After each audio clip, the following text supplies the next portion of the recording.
Will Wade has landed his first recruit of his tenure at NC State. The roster in year one will indeed be a different breed.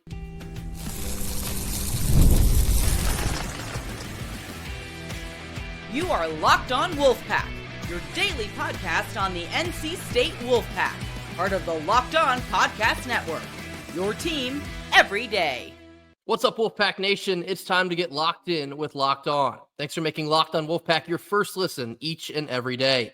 We are free and available wherever you get your podcasts and on YouTube, part of the Locked On Podcast Network, your team every day. Happy Wednesday to all. As always, I'm Grayson Boone, joined by former Wolfpack defensive tackle Kenton Gibbs.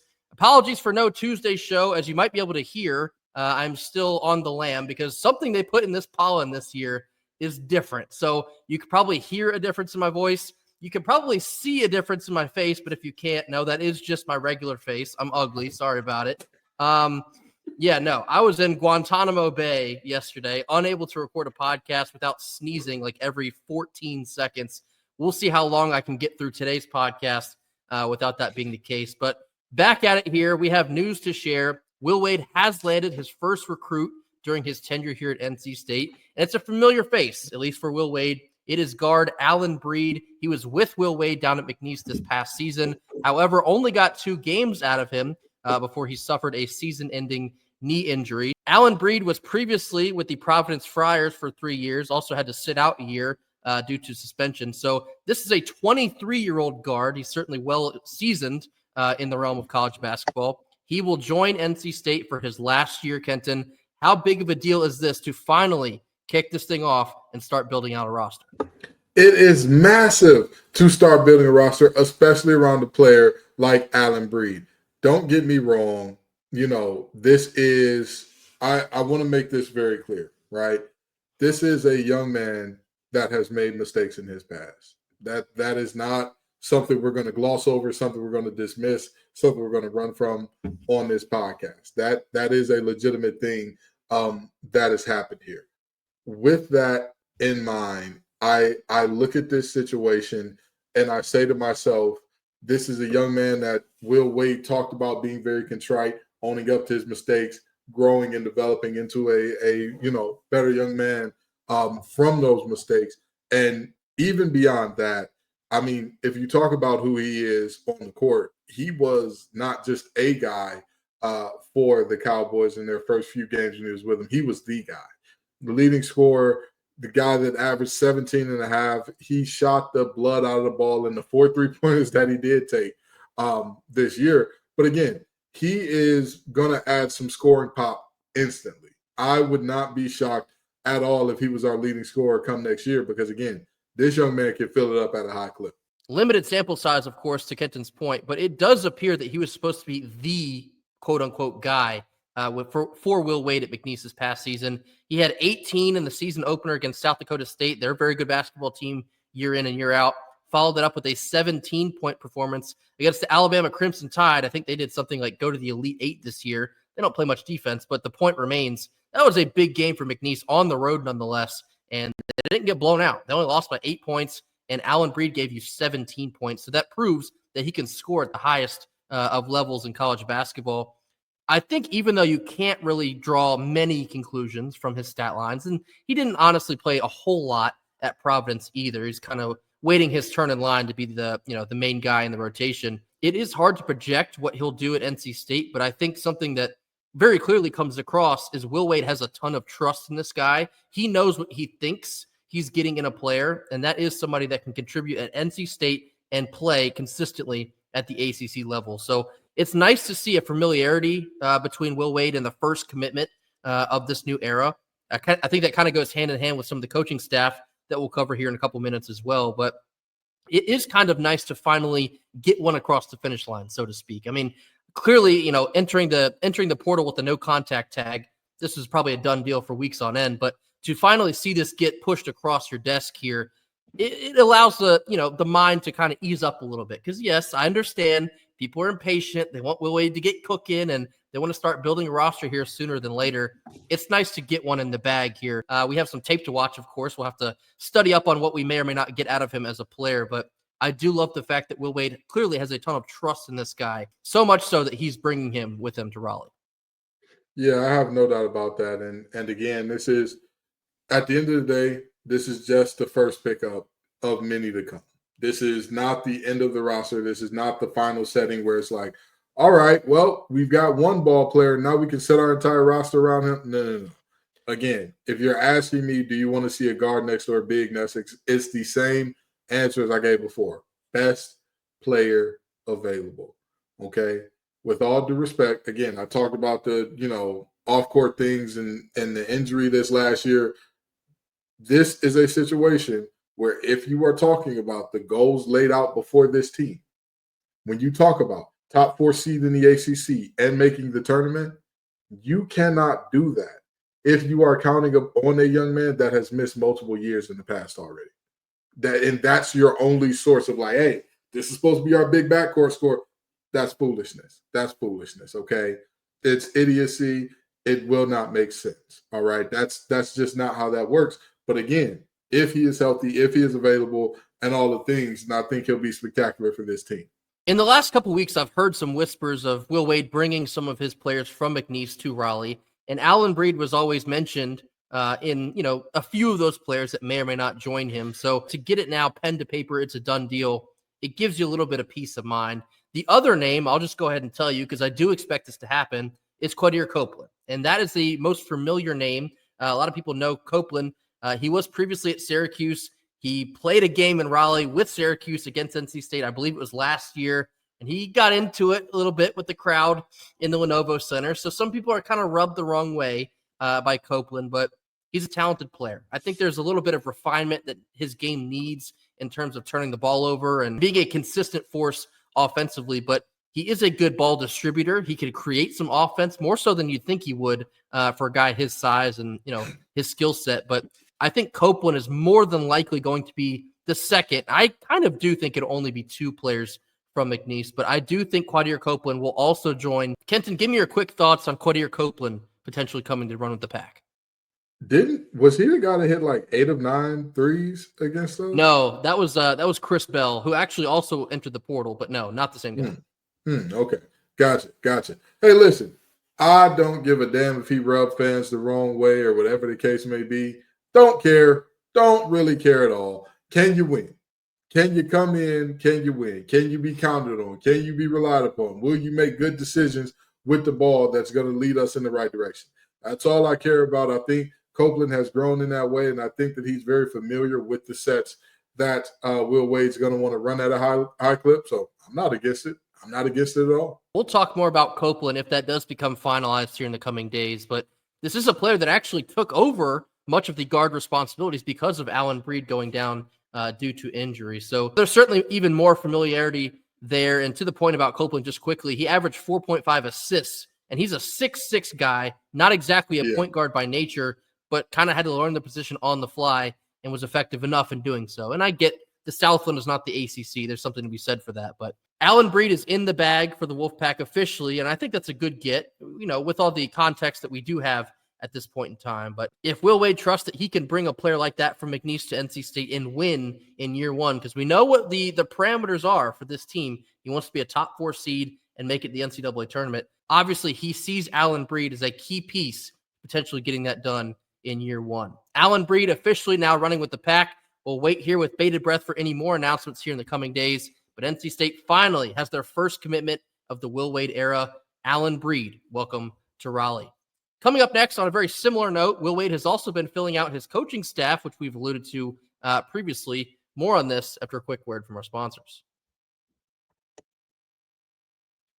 Our first Wednesday sponsor is Supply House.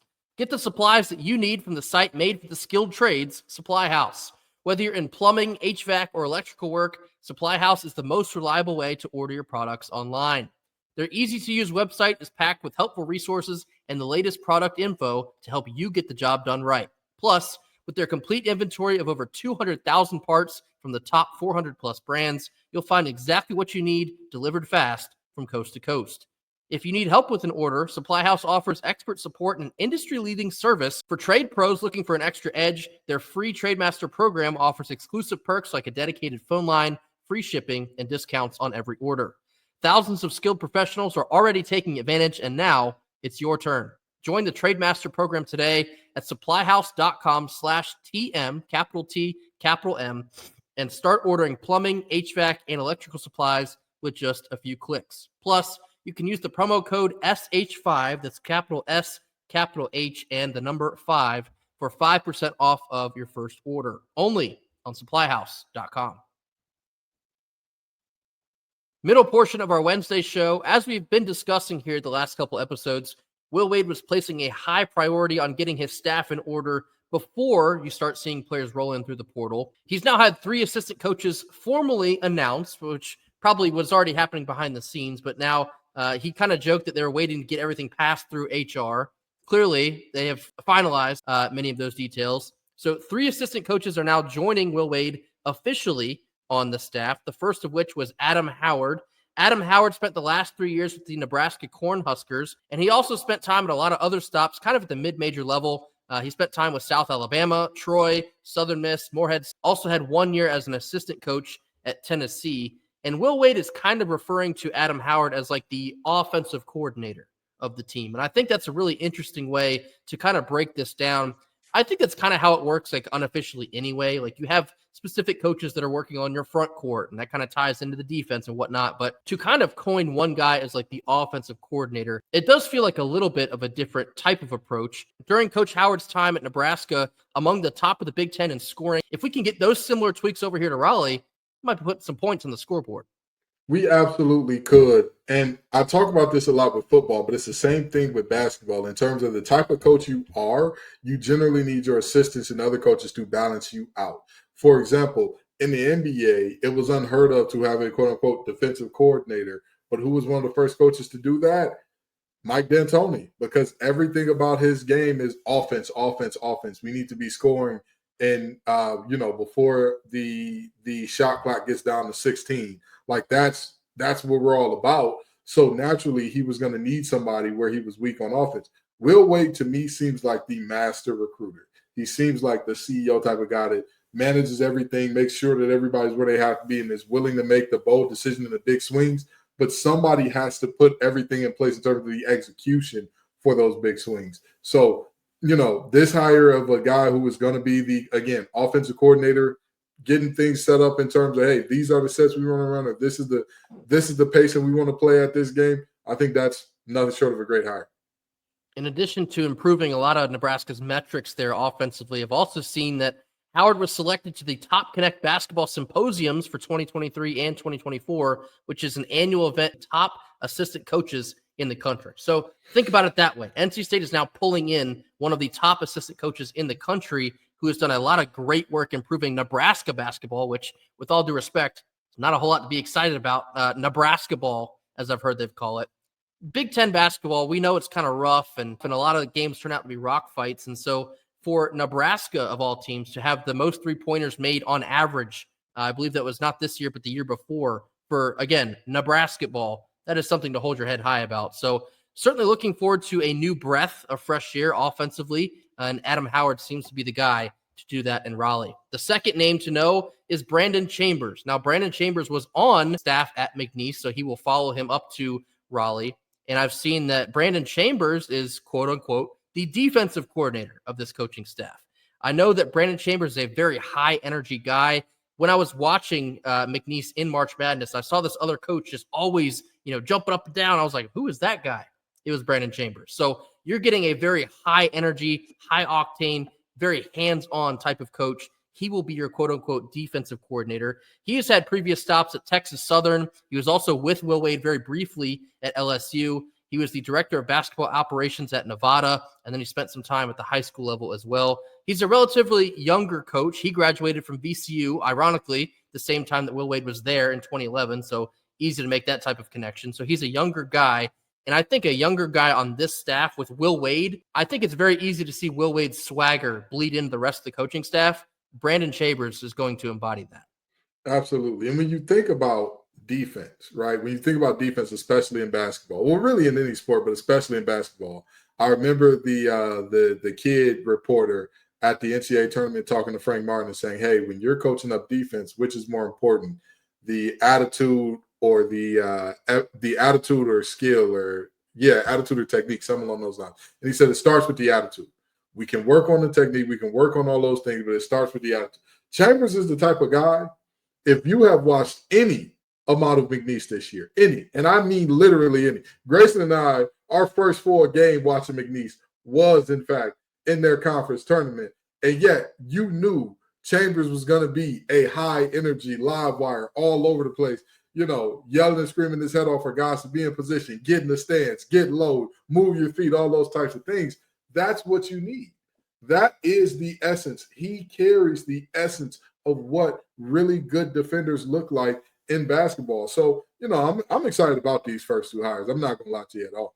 And the third assistant coach added into the fray, which was actually on Wednesday, it was Wednesday morning, Vernon Hamilton. Vernon Hamilton will join Will Wade's staff also from McNeese. And Vernon is also a Clemson Tiger. So we have not one, but two Clemson Tigers wearing red and white NC State. I think that's relatively cool. They're getting back to the ACC, which is a ground that they know, of course. Vernon Hamilton is kind of new to the assistant coach game. He's only spent 2 years in doing so, both of which with Will Wade at McNeese.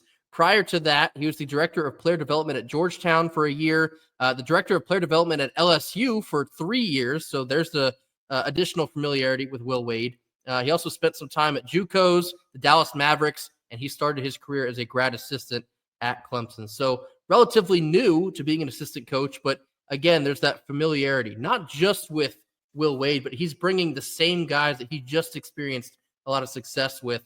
I saw probably the best tweet I saw all day was a tweet from Brandon Chambers about Vernon Hamilton when that became official. It says, quote, "Been in the arena with Vernon Hamilton 103 games. We came out on top in 80 of them. There's no one I'd rather be in the trenches with than Vern," unquote. And that to me is really cool because it's not just a belief in Will Wade's system and how Will Wade likes to run his operation. It's that belief in each other. Brandon Chambers believes in Vernon Hamilton and vice versa. So you're getting a coaching staff that's very close-knit. They've already been familiar with each other in game. They know what they're getting. That, to me, I think that goes a really long way when you're trying to ramp this thing up from year one. Not only that, what is one of the biggest problems that folks have had with NC State, and this goes back beyond Coach Keats, so this isn't even a Coach Keats thing, going back to Godfrey, player development. We're not having players being developed. Guys are leaving as the same guy that they came in as. We have a guy whose last roles before he was in the role of assistant coach was player development. That's where he lived. That's where he cut his teeth. That is something that we have been dying to see in Raleigh. And again, it's not a shot at Keats because that lack of player development goes beyond him. We are going to expect out of this group, hey, guys are going to get better when they're here for 2, 3, and 4 years. Guys are going to grow, and we're going to expect to see their games adding new stuff to their packages and their bags every year without sacrificing the things that are already there because of a coach like him. So with those three now filling out 3 of the spots, I believe to my math, there will be 2 more spots left to fill. I've heard that our most recent assistant coach in Levi Watkins is interested in staying with NC State. I think that would also be a very large win to keep Levi here on the staff. Coach Watkins. I'd love him. Everyone does. I think that would be a home run, I guess, rehire to keep him here in Raleigh. So we'll see where that goes. More than likely going to be one last addition to the staff as well, probably in the next couple of days, if not about a week. With 3 assistant coaches now in the bag, our first recruiting commitment in the bag in Alyn Breed, you're starting to see wheels in motion. The patience, it's going to pay off, folks. Will Wade and NC State, they're coming. Coming up next, we're going to get into a whole lot of nothing, a whole lot of something. This comes after a quick word from our sponsors. Our second Wednesday sponsor is Monarch Money. You ever check your bank account and wonder, where the heck did all my money go? I do, because I'm currently spending it on allergy medicine. Between going out, online shopping, and entertainment, sometimes it's easy to lose track. That's where Monarch Money comes into play. Your personal CFO giving you full visibility and control over your finances. Monarch Money isn't just a budgeting app, it's a complete financial command center. You can track all of your accounts, investments, and spending in just one place so you can stop managing your money and start building your wealth. When you use Monarch Money, you can realize just how much you're spending on food delivery, and you begin to budget smarter and save more. Instead of juggling multiple apps, you can use Monarch to check your finances, track your spending, and even plan long-term goals. Plus, managing your money with your partner is now smoother than ever. You can track shared and personal accounts, set goals, and stay on the same page without the stress. Take control of your finances with Monarch Money. Use code LOCKEDONCollege at monarchmoney.com for 50% off of your first year. That's Monarch like the butterfly and money like the money. Monarch Money using code LOCKEDONCollege, LOCKEDONCOLLEGE, Locked On College for 50% off your first year only at Monarch Money. Last couple minutes of our Wednesday show. Hopefully I can get through this one without my face melting. This pollen it's got me in the bad place. I appreciate all of you helping me get through this here on Wednesday. Whole lot of nothing, whole lot of something. 3 topics. We'll tell you exactly where we stand on them. First one here. So you've seen a lot of names in the portal, but recently I've seen a lot of names in the portal with recent ties to NC State, more so when Kevin Keats was in Raleigh. So my question to you, Kenton, do you think there's anything to that? Despite Will Wade now being at the helm of NC State, previous players with commitments or maybe interest in NC State, will that mean anything? Whole lot of nothing, whole lot of something? Whole lot of something, because a lot of players are, the more players that we have, not just at NC State, but I mean the more Division I players that there are in general, the more of us will tell you, don't commit to a coach, commit to a school. Because, as much as the transfer portal is open, what's open even more than that? The coaches portal. That thing never closes. There's no window for when they can and can't go and all that. So commit to a place that you love. And a lot of these players have that information during their recruiting processes. So if NC State was one of their final schools, Raleigh was, in fact, a place that they at least had to like a good amount to be considering NC State. And so now you combine a place that you at least like with a coach that, even if I wasn't NC State, even if I wasn't an NC State alum, even if I wasn't an ACC guy, you still have to be excited about Will Wade. The only people not excited about him are the folks that know they're going to have to see him on the recruiting trail and on those sidelines in games. So you combine those two things, I think is a whole lot of something that all these guys who were this close to committing to NC State are now in the portal. Yeah, so 3 of these names in particular, I'll just go ahead and name them for. First one is Jaden Quaintance from Arizona State. Ironically, Sean Phillips is the second name, who was his teammate this year at Arizona State. Both played under Bobby Hurley. And the third name, not exactly NC State ties, but Will Wade ties, and that was Efton Reed from Wake Forest. So I don't necessarily think any of these 3 are locks to land at NC State, but sometimes they say it's all about who you know. And the networking in the portal, it can go a really long way. And so I think Sean Phillips, for example, he was previously committed to NC State for about 8 months under Kevin Keats, but decommitted after the train wreck of the season that was 2021 and 2022. He actually found his way to LSU the year after Will Wade was fired. So I don't think there's any connection there, but possibly there would have been in the past. Efton Reed played at Wake Forest. He actually falls in the same boat as Ben Middlebrooks. I don't think he's going to have any eligibility, but if he does, he was recruited to LSU by none other than Will Wade. So there's another connection to be made there.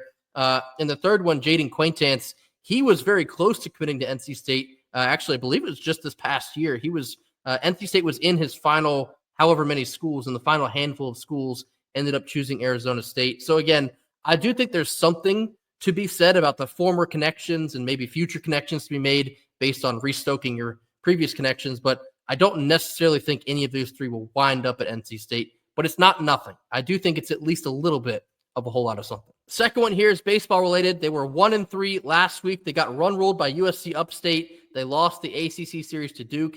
They nearly lost Tuesday night's game against UNCG, but they came back and won. Kenton, are you worried about Pac-9 baseball? Whole lot of nothing, whole lot of something. I don't know. I really hate this because I never know when to push the panic button on Elliott and the boys. I never really know. Part of me wants to be worried because Duke is the first upper half of the ACC team we face all year, but it wasn't a non-competitive series. Like it wasn't a series where it was like, oh my God, in our 2 losses, there was never a point where you were like, we've got a shot. I would say whole lot of something, but whole lot of something in the like, I got my eye on you, Wade. Not on the like, all right, push the panic button. It's so over kind of.